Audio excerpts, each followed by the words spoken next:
Hi guys welcome back my channel. एबे आम घटगाँ तारिणी बुलाबुली कर सारापर एठू आम बाहरी गलु बड़ घागरा घटगाँ तारिणी ठारू मिनिमम 50 किलोमीटर 50 किलोमीटर भितर आमको देखा मिलला कि एमती सब सुंदर सुंदर जगह ए सुंदर सुंदर जगह देखी देखिकी आम एनएच रु आम बड़ घागरा एनएच को एंट्री कले। एंट्री करू करू आमको फास्ट देखा मिले गोटे घाटी से घाटी उपर चढ़ियार मजा किसी अलग तापर से घाटी उपर ठिया होगी आपड़ तलू को हनइबे तो प्रकृतिर अलग प्रकार नजारा आपको देखा मिले।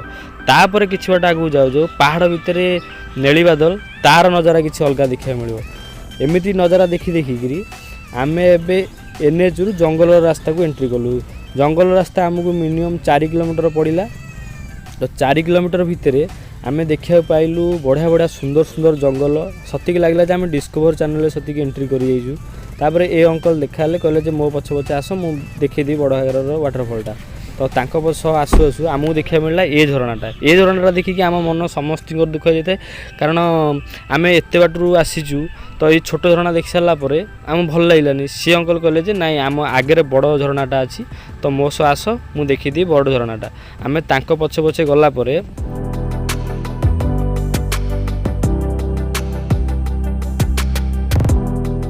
एबे आमे पहुँची गलु से झरणा पाखे। ये झरणाटा देख सारापर आमर पूरा पैसा वसूल हो गला पूरा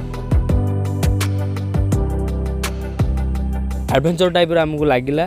तो आपण बिजी लाइफ रु किछि एठी समय बितांतु आपन को बहुत खुशी लगे शांति भी लगे। तो मु आपन को आउ पाखु नहीं जावा चेष्टा करूची।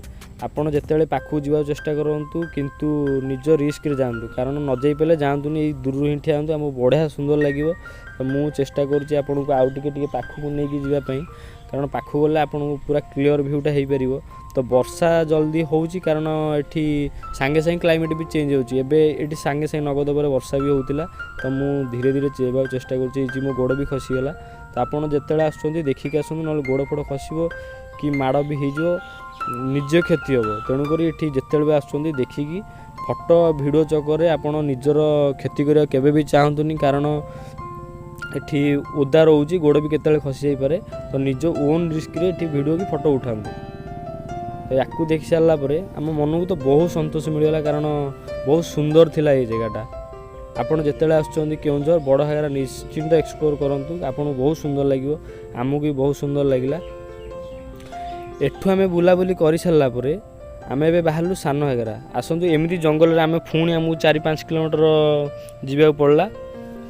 एमती सब सुंदर सुंदर जिनस जो मत पड़ा मुझे कैप्चर कली। तो ये ह्रदटा भी देखूँ यू झरणाटा से बोची।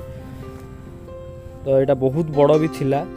तो जंगल में किसी बाट गलापर एबे आम बाहरी पड़िलु फाइनाली एनएच को। एठू किसी बाट गलापर आपको सान घागरा मिले। तो मुझे नेक्स्ट वीडियो सान घागरा आपको देखी दयाकोरी चैनल को सब्सक्राइब करना प्लीज सब्सक्राइब कर दिंतु।